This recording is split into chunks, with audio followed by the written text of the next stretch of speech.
Servus, Glück auf und herzlich willkommen zu einem weiteren FC Bayern Talk. Ja, wie ihr unschwer erkennen könnt, geht es natürlich um die Vertragsverlängerung von Alphonso Davies. Ja, da habe ich ein bisschen was zu sagen. Habe ich natürlich auch schon im Stream getan, aber ich möchte den ganzen Bums hier nochmal ein bisschen zusammenfassen und ja, mal die einzelnen Dinge beleuchten. Auch aufgrund der Aussage, wartet, ich zitiere es, bevor ich da irgendwie das falsch wiedergebe. Lass mich luschern, was der Chrissy so von sich gegeben hat. Also erstmal, er hofft auf Effekte für die Verhandlungen mit weiteren Stars. Das spricht ja schon mal für meine These, die ich gleich äußern werde. Dresden, Zitat, wichtig, die Leistungsträger gut zu bezahlen. Über die finanziellen Details des Deals mit dem Kanadier wollte Dresden allerdings nichts verraten. Das muss nicht heißen, dass die kolportierten Zahlen so stimmen, sagte er mit einem Lächeln. Ja. Ich gehe ja mit, dass man Leistungsträger gut bezahlen muss. Ich sehe Alphonso Davies nicht als Leistungsträger. Ja. Und nicht als Leistungsträger, auch nur ansatzweise sollten diese Zahlen stimmen. Die Zahlen, die da genannt werden, reden von 15 Millionen mit Bonuszahlungen. Bis auf 20 Millionen kann er kommen im Jahr, bekommt ein Handgeld von 20 Millionen. Das ist sogar okay, das ist man selber schuld, wenn man sich da hat so hinhalten lassen und sich so bloßstellen von dem Agenten, den Spieler, weiß ich nicht. Kann man sehen, wie man will. Muss man sich nicht wundern, dass man 20 Millionen Handgeld zahlen muss und man dann kein Geld hat für andere Spieler oder man dann in die Versuchung kommt, Matistel abzugeben, aber das ist ein anderes Video. Bleiben wir hier mal nur bei Alphonso Davies. Es ist eine Farce und mal wieder ein Armutszeugnis für unsere sportliche Führung und für den ganzen Verein, dass man den Deal mit Alphonso Davies jetzt geschlossen hat. Warum ist das so? Also erstmal, dass man den Deal geschlossen hat, kann man wahrscheinlich irgendwo irgendwie verargumentieren. Ja, ich finde jetzt 120 Millionen, auf was es hinauslaufen kann für 5 Jahre, zu viel. Ja, diese sportliche Klasse und dieses Standing hat er nicht. Hat er die Saison nicht einmal gehabt. Ich habe es auch schon im Stream gesagt gehabt. Ich habe nicht ein Spiel gesehen, wo man sagen kann, boah, Gott sei Dank war Fonzie Davies auf dem Platz. Er hat uns das Spiel gerettet. Ja, das habe ich nicht gesehen. Ich hoffe, wir sehen das in Zukunft, ja. Ich hoffe, er wird noch mal mindestens 2, 3 Steps machen bei uns. Dann ist er das Geld wert, was wir ihm zahlen. Ansonsten ist er das nicht wert. Er ist ein durchschnittlicher Spieler, der ab und wann mal Peaks nach oben hat. Jetzt die letzten Spiele waren ordentlich, ja. Aber auch was ein Dresen gesagt hatte, einer der besten Linksverteidiger der Welt, Alter. Da weiß ich nicht, was der. Da sieht man, dass er keinerlei Ahnung von Fußball hat. Also Alphonso Davies in der Defensive ist eine Farce. Ja, das Einzige, was ihn da rausrettet, ist sein Speed. Habe ich auch schon mal gesagt. Hat er einen dribbelstarken Spieler auf seiner Seite, einen technisch begabten Spieler, dann kann Fonzie Davies innerhalb von 30 Sekunden 4-mal an ihm vorbeirennen. Er wird nicht an den Ball kommen. Ja, das haben schon Spiele gezeigt. Und da muss er sich verbessern. Genauso das Flanken. Ja, dass die Flanken fast, wenn technisch versierter Spieler auf seiner Seite ist, wird er immer zum Flanken kommen. Auch da muss er sich verbessern, dass er Flanken mehr verhindert. Ansonsten sein Speed ist natürlich Bombe. Ja, das klappt gut nach hinten, nach vorne. Hat ja auch seine Läufe, das ist gut. Aber vorne muss er dann auch noch stärker werden. Also wir reden hier über 15 Millionen mit Boni auf 20 Millionen.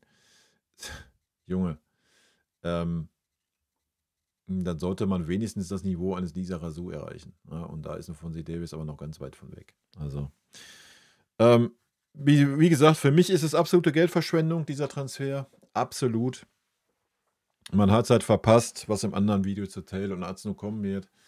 Will ich jetzt hier gar nicht so weit ausführen. Man hat es aber einfach verpasst, einen Adam Azno da hinzustellen und zu sagen, jo, guck mal, mach mal deine Spiele in der Zeit, wo Fonzie Davies noch verletzt war. Und dann hätte man gesehen, jo, packt er oder packt er nicht und dann hätte man sich wahrscheinlich die 120 Millionen für Alphonso Davies sparen können. Weil nochmal, den sportlichen Faktor, den er in diese Mannschaft bringt, der ist jetzt nicht so groß. Ja, er ist kein Leistungsträger, er ist kein Faktor, wo man sagt, oh, wenn der Fonzie Davies jetzt nicht da ist, ist aber alles um 30% schlechter oder sowas.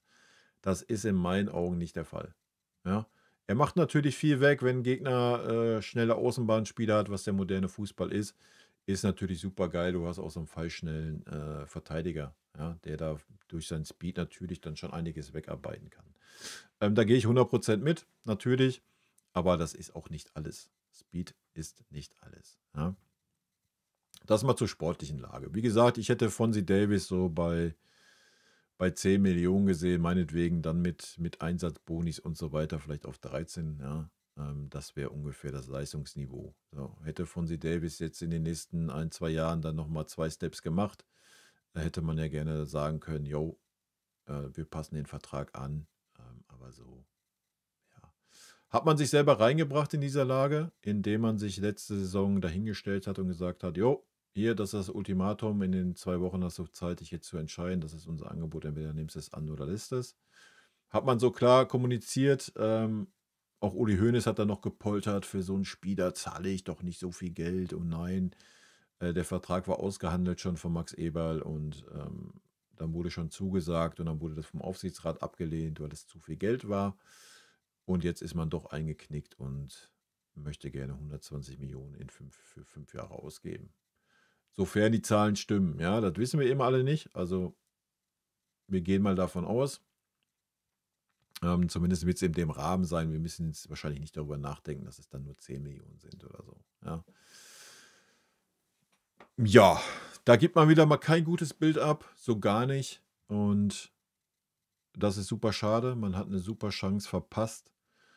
Um die Weichen für die Zukunft zu stellen in diesem Verein, was dieses Erpressen von Spielern gegenüber dem Verein anbelangt. Ja, habe ich auch schon sehr oft erzählt, diese Saison, man hätte bei Alphonso Davies ein Exempel statuieren müssen. So, man hat diese Aussagen getroffen und dann hätte man sich daran messen müssen. Dann hätte man letzte Saison sagen müssen, alles gut, Fonsi, wir kommen nicht überein, was ja fein ist. Ja, das ist doch fein. Man kommt halt nicht überein, weil man nicht so viel Kohle zahlen möchte für einen durchschnittlichen Spieler. Und dann ist das doch gut. Wenn dann ein Verein wie Real Madrid da mehr zahlen möchte für diese Art Spieler, dann ist das doch auch fein. Ja? Aber Real Madrid hat Abstand genommen von einem Transfer. Fragt euch mal warum. Ja? Er hätte bei Real Madrid mit Sicherheit nicht das verdient, was er jetzt bei uns verdient. Hätte man noch sagen können, jo, alles klar, wie es Eber getan hat, das ist unser Angebot, entweder nimmst du es an oder nicht. Hat er dann nicht angenommen und dann muss der Drops doch auch gelutscht sein. Ja, so. Und wenn der Fonzie Davies dann noch zur neuen Saison da ist, dann hätte man sagen müssen, pass auf, Fonzie, so, du hast jetzt die Vorbereitung Zeit, das sind 6 Wochen. Guck, dass du einen neuen Verein findest, ansonsten sitzt du ein Jahr lang auf der Tribüne, weil wir uns nicht einigen können und wir müssen schon mal deinen Nachfolger aufbauen. Fertig. Ja? Und dann hätte man Adam Azno dahingestellt. Ja? Oder ein Ito. Ito hat sich dann leider verletzt. Adam Azno hat jetzt den Verein verlassen und der wird auch nicht wiederkommen. Ja? Und wenn er wiederkommt, wird er verkauft werden. So. Wo soll der spielen? Man kann jetzt keinen Fonzie Davies auf die Bank setzen, wenn man ihn 20 Millionen im Jahr im Arsch schiebt. Das wird nicht funktionieren. Ja? Dazu kommt dann noch, ja, wir müssen unsere Gehälter reduzieren. Und dann fängt man wieder an und gibt einem durchschnittlichen Spieler so viel Kohle. So, was soll denn dann keine Ahnung, nehmen den Kimmich als Beispiel, ja, der wahrscheinlich auch 20 plus verdient gerade. Warum sollte der denn jetzt sagen, ja, alles gut, ich verlängere meinen Vertrag, aber ich bin damit einverstanden, dass ich dann nur noch 15 plus kriege oder so. Warum sollte er das machen?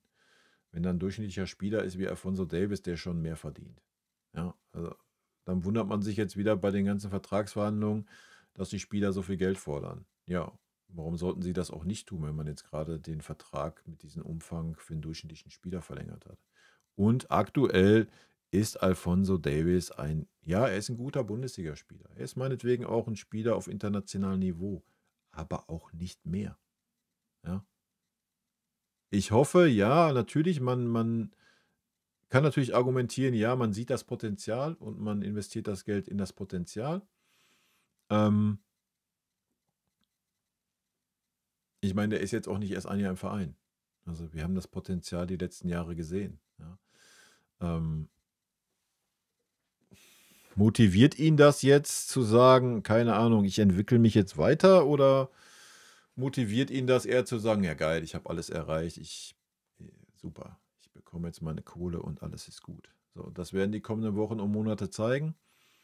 Das ist schwer zu sagen. Sollte Fonzie Davis 2 Steps machen, kann man dann vielleicht irgendwann anfangen zu argumentieren, er ist das Geld wert.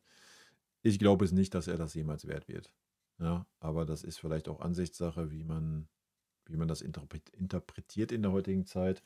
Im Fußball ist halt einfach immer mehr Kohle drinne, das muss man ehrlicherweise auch sagen, und somit ist auch immer mehr Kohle, was an irgendwelche Spieler fließt. Aber das ist ein Zeichen an jeden Spieler, der zu unserem Verein kommt. Ja, ich kann auch, wenn ich nicht auf Weltklasse-Niveau bin, so viel Kohle verdienen. Ja, und das passt halt dann wieder nicht zusammen, wenn man sich da hinstellt und sagt, wir müssen unsere Gehaltskosten reduzieren, Blasels, Blasels. Ja, nochmal, für mich ist Alphonso Davies nicht dieser Leistungsträger, wie es ein Dresden jetzt verkauft, wie es der ganze Verein jetzt verkauft. Ich meine, wir brauchen jetzt noch nicht mal so über die Präsentation reden, da mit seinem Rap und so, alles gut. Das ist vielleicht in der heutigen Zeit so. Ich persönlich kann da nichts mit anfangen. Ich finde das albern. Ich finde das ist alles Show. Die soll auf dem Platz Leistung bringen. Das ist, was mich interessiert. Nicht mehr und nicht weniger. Ja. Und da habe ich von Fonzie Davis die Saison jetzt auch noch nicht so wahnsinnig viel gesehen. Ja, er hat ein paar ordentliche Spiele gemacht. Er war jetzt in einer guten Form, ja. Aber nochmal, gegen einen starken Spieler auf seiner Seite sieht ein Alphonso Davies einfach kein Land. Das war schon immer so. Ja. Da muss er sich verbessern. Hoffentlich tut er das in Zukunft. Ja, dann können wir vielleicht in einem Jahr hier sitzen und sagen, geil, gut, dass wir verlängert haben. Mag so sein. Für diesen Umfang und diese ganze Art und Weise fühle ich das allerdings nicht. Und werde ich auch nicht in 5 Jahren fühlen. Ja. Ja, die Art und Weise, wie das abgelaufen ist zum Kotzen. Ja. Von Spielerseite, wenn ich von Spielerseite rede, rede ich natürlich von Beraterseite auch. Der Spieler hat den Berater engagiert und muss ja schon mit dem Vorgehen des Beraters einverstanden sein, ansonsten hätte man den Berater ja nicht. Ja. Also nehme ich den Spieler da immer mit rein. Aber auch von Vereinsseite ist das mal wieder ein Armutszeugnis, wie diese ganze Verlängerung abgelaufen ist. Ja. Kein Spieler wird doch jemals ein Max Eberl, oder ein Freund lasse ich mal außen vor, aber wie willst du denn Max Eberl ernst nehmen? Wenn Max Eberl sich öffentlich hinstellt und sagt, jo, das ist unser letztes Angebot jetzt, nimm es oder lass es, nimmt doch keiner mehr ernst. Wer soll das denn ernst nehmen? Wenn man das einmal gesagt hat und dann den Vertrag doch zu viel, viel höheren Konditionen verlängert, weil damals waren 12 Millionen im Raum gestanden. Ja? Jahresgehalt, die man geboten hat. Maximales Gehalt. Jetzt reden wir vom maximalen Gehalt von 20 Millionen. Wenn die Zahlen denn stimmen. Nochmal, das wissen wir nicht. Auf der anderen Seite weiß ich nicht, wenn die Zahlen wirklich jetzt auf dem Level wären, wie es damals gesagt wurde, dann hätte man das wahrscheinlich durchsickern lassen. Ja? Weil das würde ja dann nur bestätigen, dass man einen guten Deal gemacht hat. Ich glaube es nicht, weil das damals schon abgelehnt wurde und ja, keine Ahnung. Diese ganze Farce, es ist eine Farce. Ja? Also ich sehe das jetzt nicht positiv und sehe das so, ja, wir müssen das jetzt Max Eberl auf die Fahne schreiben, hat er gut gemacht, dass er Fonzie Davis für 5 Jahre verlängert hat. Auch diese 5 Jahre mit diesem hohen Gehalt, ich meine, wenn man schon über so ein hohes Gehalt redet, ja, dann let's go, dann hättest du 2 Jahre oder 3 Jahre oder 3 Jahre mit einer Option gemacht oder sonst was. Ja. So wird es sein, sollte Fonzie Davis wieder in seine normale Form fallen, die er die letzten Jahre hatte. Wer soll diesen Spieler kaufen? Wer soll diesen Spieler kaufen? Das ist so das Problem, was wir jetzt seit Jahren haben. Mit Sané, mit Gnabry, mit Koma, mit Goretzka. Wer kauft denn diese Spieler? Wer kauft diese Spieler mit diesen Gehaltsvorstellungen? Die kauft keiner. Und wir sehen doch gerade, was passiert. So ein Leroy Sané sitzt seinen Vertrag aus. Ein Goretzka wird seinen Vertrag aussitzen, Gnabry wird seinen Vertrag aussitzen. Coman ist der Einzige, wo man hört, dass er angeblich vielleicht bereit wäre zu wechseln.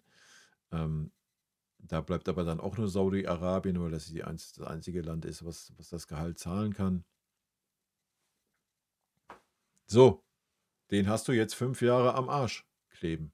Egal, wie die Leistung sein wird. Ja. Und er wird 15 Millionen kriegen, auch wenn er die ganze Saison auf der Bank sitzt. Ja. Und das ist, verstehe ich schon, dass man sich dann da hinsetzt und ich rap hier erstmal auf die nächsten 5 Jahre und ist alles Gucci. Ich finde euch so geil und danke für den Support, den ihr mir immer gebt. Dass der Junge da nichts für kann, ja, das möchte ich auch noch sagen, dass man natürlich sagt, keine Ahnung, ich nehme natürlich das mit, was ich kriegen kann und wenn ich, diese Position bin und das fordere, alles gut. Ja, würden wir ja nicht anders machen. Wenn wir in dieser Position wären und wüssten, keine Ahnung, ja, mit mir muss erstmal verlängert werden, damit der andere vielleicht auch verlängert, bla, Sülz, und man diese Position hat, dann nutzt man die auch aus. Ja. So ist die heutige Zeit. Wir leben in einer kapitalistischen Gesellschaft, das ist zum Kotzen. Jeder ist sich selbst der Nächste und es geht immer nur mehr, mehr, mehr, mehr, mehr. So ist das in der heutigen Zeit. Deswegen sage ich ja, in unserem Verein, in unserer Mannschaft ist kein Spieler mehr, dem man abnimmt, dass er sagt, er ist hier, weil es der FC Bayern ist. Die Spieler sind alle da, weil sie die meiste Kohle bei uns bekommen. Das ist der Punkt. Ja. Mathys Tel war da vielleicht noch den man es am ehesten abgenommen hat, den hat man weggejagt. Da kommen wir im anderen Video zu. Ja, wie gesagt, auf der einen Seite bin ich gespannt, ja, ob Fonzie Davis das irgendwie rechtfertigen kann in den kommenden Jahren. Ich wage es zu bezweifeln, sportlich. Ich verstehe es halt einfach nicht mehr in unserem Verein. Ja, also unser Verein, was die letzten Jahre abgelaufen ist, trainermäßig, spielermäßig, man lässt sich von allem irgendwie auf der Nase rumtanzen. Es geht ja in meinen Kopf nicht mehr rein. Ja.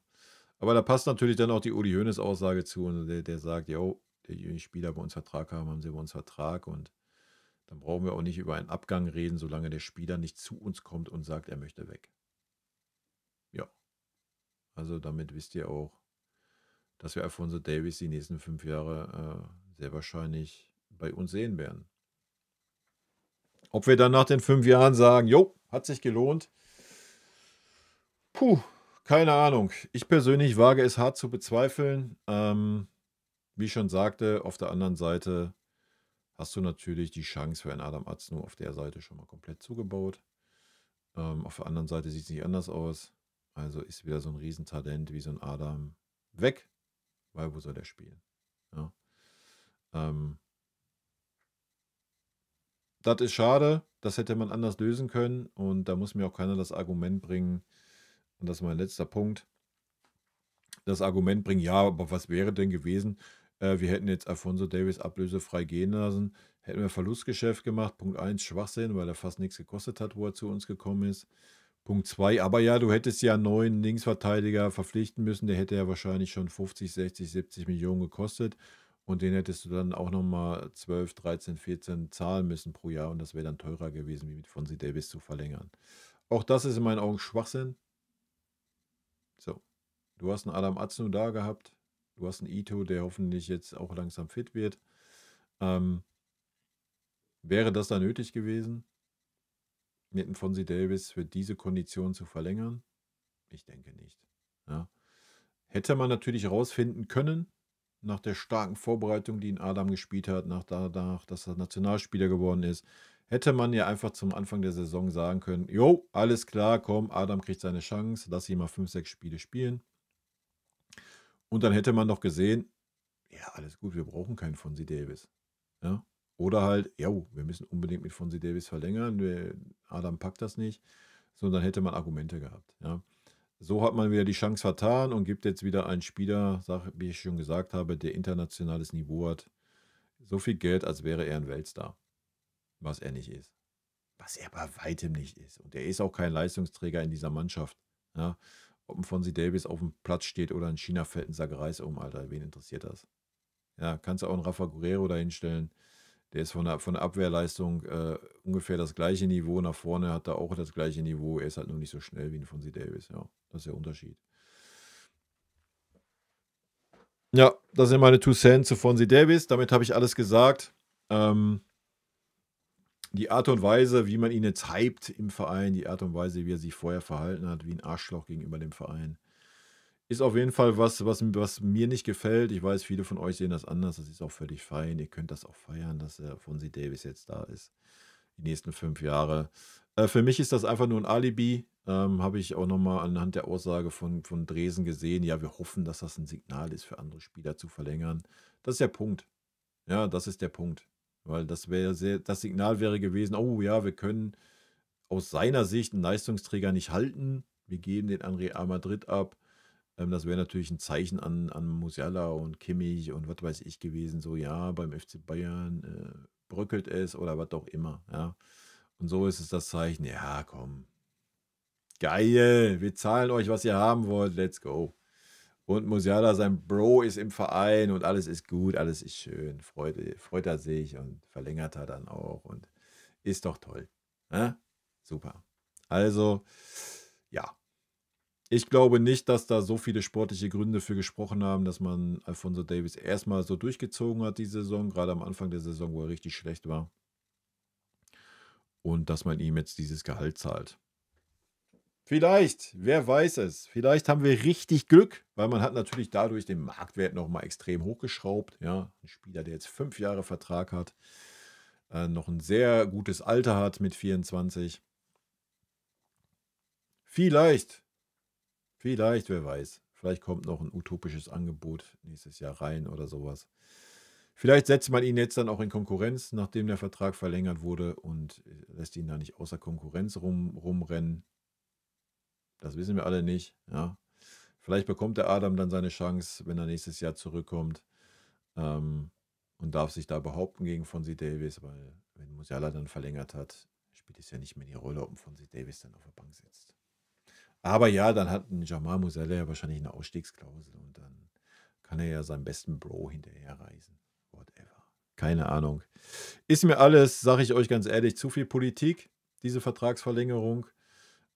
Es sollte dabei um Sportliche gehen und das ist es bei dieser Vertragsverlängerung definitiv nicht gegangen. Also nicht alleine, ja, schon gar nicht, wenn man diese Zahlen hört, die da im Raum stehen. Ja, und das macht mich traurig, aber so ist es halt. So ist es in der heutigen Zeit. Und ja, wir lassen uns von den Spielern mittlerweile auf der Nase rumtanzen und dann hypen wir sie noch und freuen uns und ja, weiß ich nicht. Kann ich persönlich nicht mitgehen, aber muss ich auch nicht. Na, in diesem Sinne, Leute, meine Meinung zu der Vertragsverlängerung zu Fonzie Davies. Rot-weiße Grüße gehen raus, habt ein schönes Wochenende ab morgen dann und ja, lasst gerne eure Meinung da, wenn ihr wollt. In diesem Sinne, tschüssi. Vielen lieben Dank für euren Support hier auf dem Kanal und in diesem Sinne, gute Freunde kann niemand trennen.